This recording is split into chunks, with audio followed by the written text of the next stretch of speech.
আগৰ ভিডিঅ'টোত আমি আলোচনা কৰিছিলো মহাভাৰতৰ এটা ঘটনা য'ত আইনষ্টাইনৰ টাইম ডাইলেশ্যনৰ কনচেপ্টটো দেখা গৈছিল। আজি আমি এই কেইটাৰ বিষয়ে আলোচনা কৰিম। নমস্কাৰ, মই Vedanta. Science in religion part 2।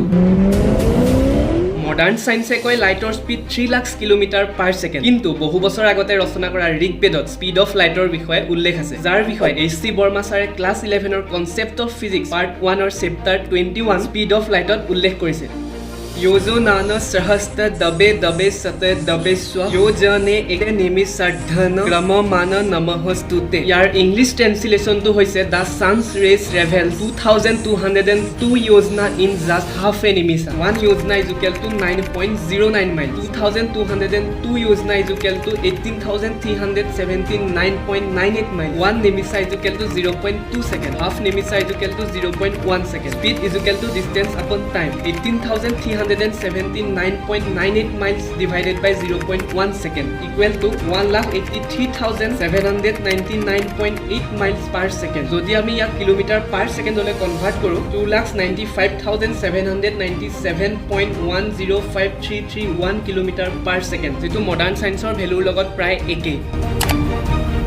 Sir Isaac নিউটনে মধ্যাকৰ্ষণ শক্তিৰ আৱিষ্কাৰ কৰিছিল, কিন্তু নিউটনতকৈ বহু বছৰ আগতে এজন ভাৰতীয় গণিতজ্ঞ আৰু জ্যোতিৰ্বিজ্ঞানী ভাস্কৰাচাৰ্যই মধ্যাকৰ্ষণ শক্তিৰ বিষয়ে উল্লেখ কৰিছিল। তেওঁ ৰচনা কৰা সিদ্ধান্ত শিৰোমণি নামৰ এখন গ্ৰন্থত মধ্যাকৰ্ষণ শক্তিৰ বিষয়ে উল্লেখ আছে। সিদ্ধান্ত শিৰোমণি 6 শ্লোক। আকৃষ্টি শক্তিশ্চ মহিত যত খষ্টম গুরু স্ববিমুখম স্বশক্ত্যা আকৃষ্যতে তৎপততি ভাতি সমে সমন্তাৎ কপতত্বয়ম খে। এই শ্লোকটোৰ অৰ্থ হৈছে every object falls on the ground due to the earth force of attraction. This force allows the sun, earth, moon and constellation to stay in the orbit. অৰ্থাৎ পৃথিৱীৰ আকৰ্ষণ বলৰ বাবে প্ৰতিটো বস্তু মাটিত পৰে। এই বলৰ ফলত সূৰ্য, পৃথিৱী, চন্দ্ৰ আৰু নক্ষত্ৰমণ্ডল কক্ষপথত থাকিব পাৰে।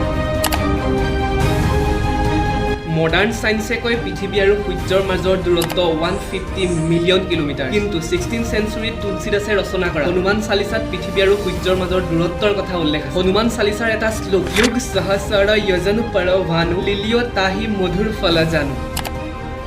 যুগ 12,000 years, সহস্ৰ 1000, yojan 8 miles, অৰ্থাৎ 96 মিলিয়ন মাইল। যদি আমি ইয়াক কিলোমিটাৰলৈ কনভাৰ্ট কৰো 154 মিলিয়ন কিলোমিটাৰ, যিটো মডাৰ্ণ সায়েন্সৰ ভ্যালুৰ লগত প্ৰায় সমান। সায়েন্স ইন ৰিলিজিয়ন পাৰ্ট 1 যদি ভিডিঅ'টো চোৱা নাই ইয়াত ক্লিক কৰি চাব পাৰে।